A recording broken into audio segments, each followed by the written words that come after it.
ತೆಲಂಗಾಣಕ್ಕೆ ಹೋಗ್ತಾರ ಕರ್ನಾಟಕಕ್ಕೆ ಹೋಗ್ತಾರ ಗೊತ್ತಿಲ್ಲ. ಇಲ್ಲ ಇಲ್ಲಿಗೆ ಬರೋದು.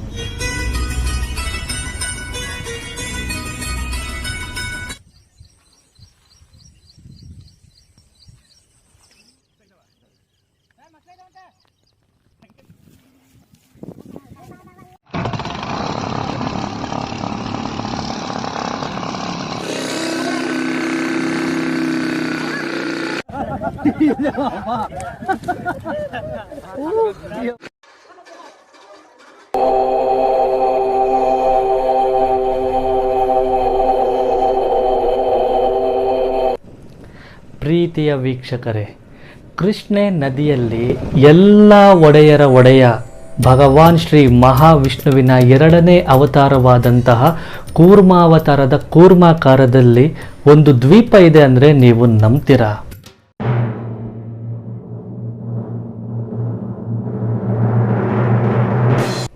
ಆ ದ್ವೀಪದಲ್ಲಿ ಒಬ್ಬರು ಗುರುಗಳು ಐಕ್ಯರಾಗಿದ್ದಾರಂತೆ. ಅವರು ಬ್ರಹ್ಮ ವಿಷ್ಣು ಮಹೇಶ್ವರರ ಸ್ವರೂಪ ಅಂತಲೇ ಹೇಳ್ತಾರಂತೆ. ಈ ಗುರುಗಳನ್ನು ನೋಡೋದಕ್ಕೆ ಅಂತ ಹಿಮಾಲಯದಿಂದ 28,000 ಯೋಗಿಗಳು ಹಾಗೂ ಸಿದ್ಧ ಪುರುಷರು ಇಲ್ಲಿಗೆ ಬಂದಿದ್ದಾರೆ ಅನ್ನೋದು ಸ್ಕಂದ ಪುರಾಣದಲ್ಲಿ ಉಲ್ಲೇಖ ಆಗಿದೆಯಂತೆ.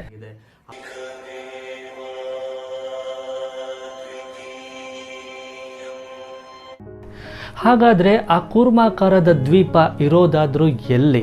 ಅಲ್ಲಿ ಐಕ್ಯರಾಗಿರುವಂತಹ ಗುರುಗಳಾದರೂ ಯಾರು? ಆ ದ್ವೀಪಕ್ಕೆ ನೋಡೋಕೆ ಅಂತ ಹೊರಟ ಮಂಜು ಇಂಡಿಯನ್ ತಂಡ ಎದುರಿಸಿದ ರೋಚಕ ಘಟನೆಗಳಾದರೂ ಏನು? ನೋಡೋಣ ಬನ್ನಿ. ಒಂದೇ ಒಂದು ಚೂರು ಕೂಡ ಈ ವಿಡಿಯೋನ ನೀವು ಫಾರ್ವರ್ಡ್ ಮಾಡಬೇಡಿ. ಯಾಕೆ ಅಂದರೆ ನಿಮಗೆ ಒಂದು ಉತ್ತಮವಾದಂತಹ ಇನ್ಫಾರ್ಮೇಷನ್ ಸಿಗುತ್ತೆ ವೀಕ್ಷಕರೇ. ಕನ್ನಡ ನಾಡಿನ ಸುಪ್ರಸಿದ್ಧ ಕ್ಷೇತ್ರವಾದರೂ ಕೂಡ ಹೊರಗಿನ ಜಗತ್ತಿಗೆ ಅಷ್ಟೇನು ತಿಳಿಯದೆ ಒಳಗಿನ ಜಗತ್ತಿನಲ್ಲಿ ಹಲವಾರು ಪವಾಡಗಳನ್ನು ಸೃಷ್ಟಿಸ್ತಾ ಇರುವಂತಹ ಈ ತಾಣಕ್ಕೆ ಬಂದವರ ಭಕ್ತರ ಬಾಳಲ್ಲಿ ಭಾಗ್ಯದ ಬಾಗಿಲು ತೆಗಿತು ಅಂತಂದರೆ ತಪ್ಪಾಗಲಾರದು ವೀಕ್ಷಕರೇ.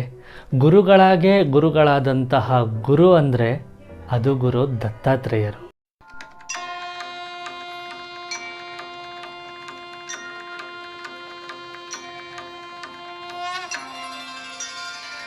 ಇವರನ್ನು ಬ್ರಹ್ಮ ವಿಷ್ಣು ಮಹೇಶ್ವರರ ಸ್ವರೂಪ ಅಂತಲೇ ನಾವು ಹೇಳ್ತೀವಿ. ಕಲಿಯುಗದಲ್ಲಿ ಇವ್ರದ್ದು 3 ಅವತಾರ ಇದೆ. ಮೊದಲನೇದು ಬಂದು ಶ್ರೀಪಾದ ಶ್ರೀವಲ್ಲಭರು, ಎರಡನೇದು ಬಂದು ನರಸಿಂಹ ಸರಸ್ವತಿ, ಇದು ಗಾಣಗಾಪುರದಲ್ಲಿದೆ, ಹಾಗೂ ಮೂರನೇದು ಬಂದು ಅಕ್ಕಲಕೋಟೆ ಸ್ವಾಮಿ ಸಮರ್ಥರು.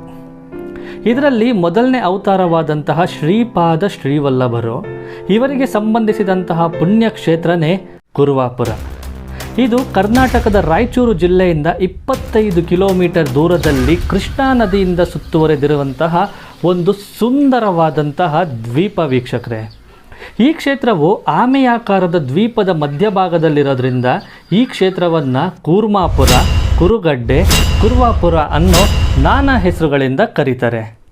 ಇದು ಶ್ರೀಪಾದ ಶ್ರೀವಲ್ಲಭರ ಪುಣ್ಯಭೂಮಿ ಹಾಗೂ ತಪೋಕ್ಷೇತ್ರ.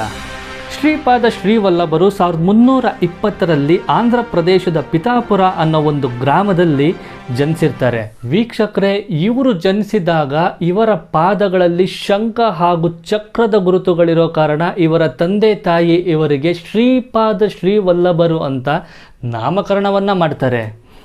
ಇದು ಗುರುಗಳ ಬಾಲ್ಯ. ಆದರೆ ಇನ್ನು ಪ್ರೌಢಾವಸ್ಥೆಗೆ ತಲುಪಿದ ನಂತರ ಲೌಕಿಕ ಜೀವನದ ಹಂಗನ್ನು ತೊರೆದು ಇಡೀ ಭಾರತದಾದ್ಯಂತ ಸಂಚರಿಸಿ ಅನೇಕ ಪವಾಡಗಳನ್ನು ಮಾಡ್ತಿರ್ತಾರೆ. ಉದಾಹರಣೆಗೆ ಹೇಳೋದಾದರೆ, ಇವರು ಒಬ್ಬ ತಮ್ಮ ದೃಷ್ಟಿಹೀನ ಸಹೋದರನಿಗೆ ದೃಷ್ಟಿಯನ್ನು ನೀಡಿದ್ರಂತೆ.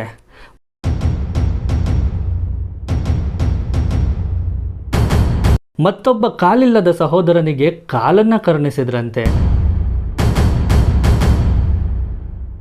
ಹೀಗೆ ಪವಾಡಗಳನ್ನು ಮಾಡುತ್ತಾ ಕೊನೆಯ ಸಮಯದಲ್ಲಿ ಏಕಾಂತವನ್ನು ಬಯಸಿ ರಾಯಚೂರಿನ ಕುರುವಾಪುರ ದ್ವೀಪಕ್ಕೆ ಬಂದು 14 ವರ್ಷಗಳ ಕಾಲ ತಪಸ್ಸನ್ನಾಚರಿಸ್ತಾರೆ ವೀಕ್ಷಕರೇ.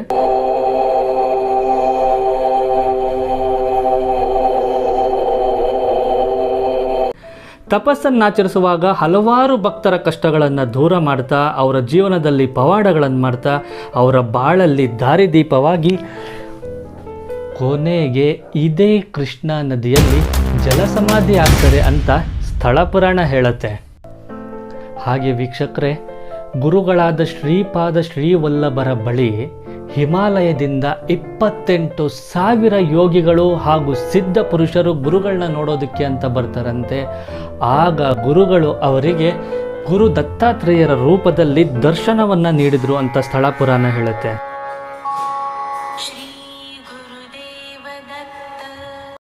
ಆದ್ರಿಂದ ಈ ದ್ವೀಪವನ್ನು ಗುರುದ್ವೀಪ ಅಂತ ಸ್ಕಂದ ಪುರಾಣದಲ್ಲಿ ಕರೆದಿದ್ದಾರೆ ವೀಕ್ಷಕರೇ.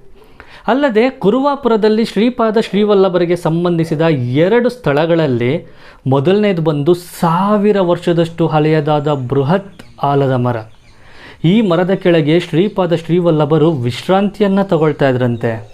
ವೀಕ್ಷಕರೇ, ನೀವೇನಾದರೂ ಇಲ್ಲಿಗೆ ಬಂದು ಕೆಲ ನಿಮಿಷಗಳ ಕಾಲ ಧ್ಯಾನ ಮಾಡಿದರೆ ಖಂಡಿತವಾಗ್ಲೂ ನೀವೊಂದು ಅಭೂತಪೂರ್ವ ಅನುಭವವನ್ನು ಖಂಡಿತ ಪಡಿಬೋದು.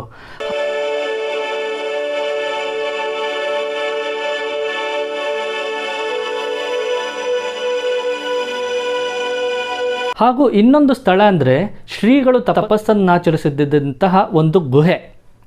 ಇಲ್ಲಿ ಭಕ್ತರ ದರ್ಶನಕ್ಕೆ ಅಂತ ಅವರ ಪಾದುಕೆಗಳನ್ನು ಇರಿಸಲಾಗಿದೆ. ಹಾಗೂ ಅವರು ತಪಸ್ಸನ್ನಾಚರಿಸುತ್ತಿದ್ದ ಈ ಬಂಡೆಯ ಮೇಲೆ ಅವರ ಕಾಲು ಮತ್ತು ಅಂಗೈ ಗುರುತನ್ನು ನಾವು ಕಾಣಬಹುದು. ಹಾಗೂ ದತ್ತ ಸಂಪ್ರದಾಯದಲ್ಲಿ ಪ್ರಮುಖವಾಗಿರುವಂತಹ ಔದುಂಬರ ವೃಕ್ಷವೂ ಸಹ ಕುರುವಾಪುರದಲ್ಲಿದೆ. ಈ ವೃಕ್ಷನ ನಾವು ಗಾಣಕಾಪುರದಲ್ಲೂ ಕೂಡ ಕಾಣ್ಬೋದು. ಗುರು ದತ್ತಾತ್ರೇಯರು ಈ ವೃಕ್ಷದಲ್ಲಿ ನೆಲೆಸಿರ್ತಾರೆ ಅಂತನ್ನೋದು ವಾಡಿಕೆ. ಸದಾ ಒತ್ತಡದಿಂದ ಯಾಂತ್ರಿಕ ಹಾಗೂ ಗಣಕಯಂತ್ರದ ಬದುಕಿನ ಜೊತೆ ಹೋರಾಡಿ ಜಿಗುಪ್ಸನ್ನು ಹೊಂದಿರುವಂತಹ ತತ್ತರಿಸಿ ಹೋಗಿರುವಂತಹ ನಮಗೆ ವಿಶ್ರಾಂತಿಯನ್ನು ಬಯಸೋರಿಗೆ ಇದೊಂದು ಅದ್ಭುತವಾದ ತಾಣ ಅಂತಲೇ ಹೇಳ್ಬೋದು ವೀಕ್ಷಕರೇ. ಯಾಕಪ್ಪ ಅಂತಂದರೆ ಈ ಸ್ಥಳದಲ್ಲಿರುವಂತಹ ಗಾಢವಾದ ನಿಶ್ಶಬ್ದದೊಂದಿಗೆ ಕೃಷ್ಣೆ ನದಿ ಹರಿಯುವ ಜುಳು ಜುಳು ಶಬ್ದದ ಜೊತೆ ಪ್ರಕೃತಿಯ ಅದಮ್ಯ ಚೈತನ್ಯವನ್ನು ನಾನು ಪದಗಳಲ್ಲಿ ಹಾಗೂ ಶಬ್ದದಲ್ಲಿ ಹೇಳೋದಕ್ಕೆ ಸಾಧ್ಯವಿಲ್ಲ. ಇದೊಂದು ಅದ್ಭುತ ಅನುಭವನೀಯ ಅಷ್ಟೇ ಅಂತಲೇ ಹೇಳ್ಬೋದು ವೀಕ್ಷಕರೇ. ಶುರುವಾದಾಗಲೇ ನಾನು ನಿಮಗೊಂದು ಮಾತನ್ನು ಹೇಳಿದ್ದೆ.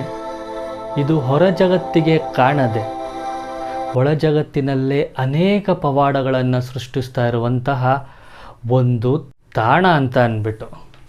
ಇದು ಹೊರಗಿನ ಜಗತ್ತಿಗೆ ಯಾಕಪ್ಪ ಅಷ್ಟೊಂದು ಗೊತ್ತಿಲ್ಲ ಅಂತ ಅಂದರೆ ಇಲ್ಲಿಗೆ ಹೋಗೋದೇ ತುಂಬ ಕಷ್ಟ ವೀಕ್ಷಕರೇ. ಈ ಕ್ಷೇತ್ರದ ಹಾದಿನೇ ತುಂಬ ಕಷ್ಟಕರ. ಆದರೆ ಶ್ರಮ ಹಾಕಿದ್ರೆ ಗುರುಗಳನ್ನು ದರ್ಶಿಸಿ ಪುನೀತರಾಗ್ಬೋದು ಹಾಗೂ ಬೇಡಿದ್ದನ್ನು ಪಡೆಯಬೋದು. ನಾವು ಇಲ್ಲಿಗೆ ಹೋಗುವಾಗ ಅದು ರಾತ್ರಿ ಸಮಯ, ಅದು ಭೀಮ್ನ ಅಮಾವಾಸ್ಯೆ ರಾತ್ರಿ ಬೇರೆ.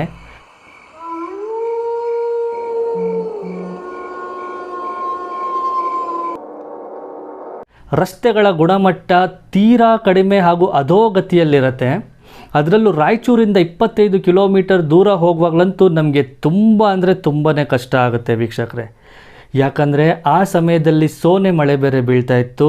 ಮೊದಲೇ ರಸ್ತೆ ಸರಿ ಇಲ್ಲ, ತುಂಬ ಚಿಕ್ಕದು, ಕೆಸರು ಬೇರೆ. ಎಲ್ಲಿ ನಮ್ಮ ಕಾರು ಕೆಸರಲ್ಲಿ ಹೂತ್ಕೊಂಡ್ಬಿಡುತ್ತೋ ಅನ್ನೋ ಭಯ ನಮ್ಮನ್ನು ತುಂಬ ಕಾಡಿತ್ತು. ಆದರೆ ನಾವು ದಾರಿ ಯುದ್ಧಕ್ಕೂ ಕೂಡ ಗುರುಗಳ ಮಂತ್ರವನ್ನು ಜಪಿಸ್ತಾ ಹೋದ್ವಿ. ಆದ್ದರಿಂದ ಮಾರ್ಗದ ಮಧ್ಯೆ ನಮಗೆ ಏನು ತೊಂದರೆ ಆಗದೆ ಬೆಳಗಿನ ಜಾವ 5:30ಕ್ಕೆ ಸರಿಯಾಗಿ ಬೋಟಿಂಗ್ ಪಾಯಿಂಟನ್ನು ನಾವು ತಲುಪ್ತೀವಿ. ಆ ಬೋಟಿಂಗ್ ಪಾಯಿಂಟಿಂದ ದೋಣಿಯ ಮುಖಾಂತರ ಈ ಕೂರ್ಮಾಕಾರದ ಗುರುದ್ವೀಪಕ್ಕೆ ನಾವು ತಲುಪ್ತೀವಿ ವೀಕ್ಷಕರೇ. ಪ್ರೀತಿಯ ವೀಕ್ಷಕರೇ, ಕುರುಮಾಪುರ ಬಂದು ಒಂದು ಅನಂತ ಶಕ್ತಿ ತುಂಬಿರುವಂತಹ ಪರಮ ದೈವಿಕ ತಾಣ ಅಂತಂದರೆ ತಪ್ಪಾಗಲಾರ್ದು. ಇದೊಂದು ಭಕ್ತಿ ಕ್ಷೇತ್ರ, ತೀರ್ಥಕ್ಷೇತ್ರ, ಪುಣ್ಯಕ್ಷೇತ್ರ, ದಿವ್ಯ ಕ್ಷೇತ್ರ.